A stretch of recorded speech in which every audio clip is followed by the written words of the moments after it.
Orang sukses itu kata Al-Quran adalah orang yang punya visi panjang sampai kehidupan akhiratnya. Maka ditafsir di Quran surah ke-59 ayat ke-18. Ya ayyuhalladzina amanu taqullaha wal tanzur nafsum ma qaddamat lighad. Hai orang-orang yang mengaku beriman. Anda, saya, kita detik ini, Jumat ini mengatakan saya beriman ya Allah, maka berlaku ayat ini untuk kita. Tingkatkan takwamu kepada Allah dan buktikan peningkatan takwa itu pertama dengan punya visi panjang sampai ghad. Ghad yang dimaksud di ayat itu adalah sampai akhirat. Jadi kata Al-Quran, jangan cuma Anda, maaf, bangun tidur, makan, minum, tidur lagi, berangkat gelap, pulang gelap, tidak punya visi sampai panjang. Al-Quran sampai jelas menurunkan kurikulumnya. Anda mau kembali ke akhirat sebentar lagi, pengen punya harapan masuk surga. Ada 8 pintunya. Dari surga yang biasa, Jannatun Na'im, sampai dengan surga tertinggi, surga Firdaus. Kurikulumnya sudah disiapkan belum? Surga yang mana yang Anda inginkan untuk memasukinya? Pintu yang mana? Maka turunkan kurikulumnya, jadikan kemudian bagian-bagian yang akan kita tunggangi saat di dunia, keluarkan sifatnya, keluarkan karakternya, lekatkan pada profesi yang kita jalani saat ini.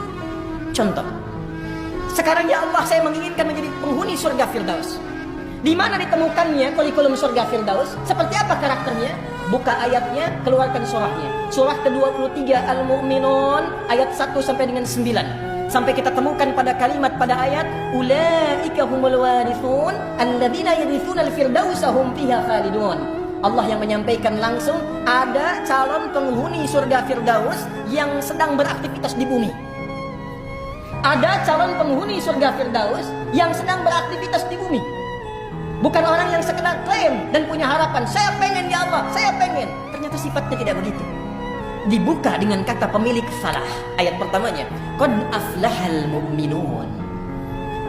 Sungguh orang beriman yang benar imannya, dia pasti menggenggam kesuksesan dan kebahagiaan.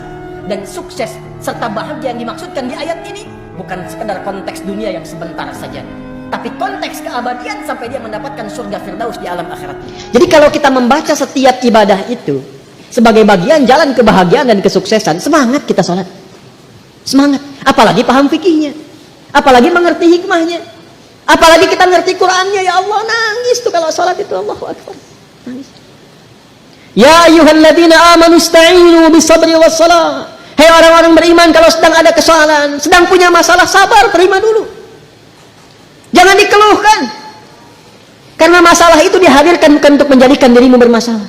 Supaya engkau meningkat kualitas, supaya kehidupanmu lebih baik lagi, supaya engkau makin teruji, makin kuat. Dan tidak mungkin kata Allah, aku menguji kecuali engkau sanggup mengatasinya. La yukallifullahu nafsan illa wus'aha. Apakah berhenti sampai situ? Tidak. Datang kepada aku, minta solusi lewat salat. Ya ayyuhalladzina amanu ista'inu bisabri wassalah. Kamu sabar, terima dulu. Saat salat datang padaku, minta solusi. Jadi begitu dipanggil lewat salat itu, ditunggu kita mau minta apa. Baru kita berdiri baca Al-Fatihah, baca iyyaka na'budu wa iyyaka nasta'in. Hadis kutsinya mengatakan hadza baini wa baina 'abdi wa li 'abdi ma sa'al. Ini perjanjian antara aku dengan hambaku. Kalau hambaku benar cara ibadahnya, apapun yang ia minta sekarang aku berikan sepanjang maslahat untuknya. Itu hadis qudsi. Ibadi, khalaqtuka lil ibadati fala tal'ab. Wa qasamtu laka rizqaka fala tal'ab. Wa qasamtu laka rizqaka fala tat'ab. Hambaku, aku ciptakan kau itu untuk ibadah. Wa ma khalaqtul jinna wal insa illa. Aku ciptakan kau untuk ibadah. Artinya kita dicipta ini memang supaya bahagia. Karena ibadah itu pengantar kebahagiaan. Kita itu tercipta untuk senang, saking sayangnya Allah kepada kita. Kehidupan rumah tangga itu menyenangkan. Kerja itu membahagiakan.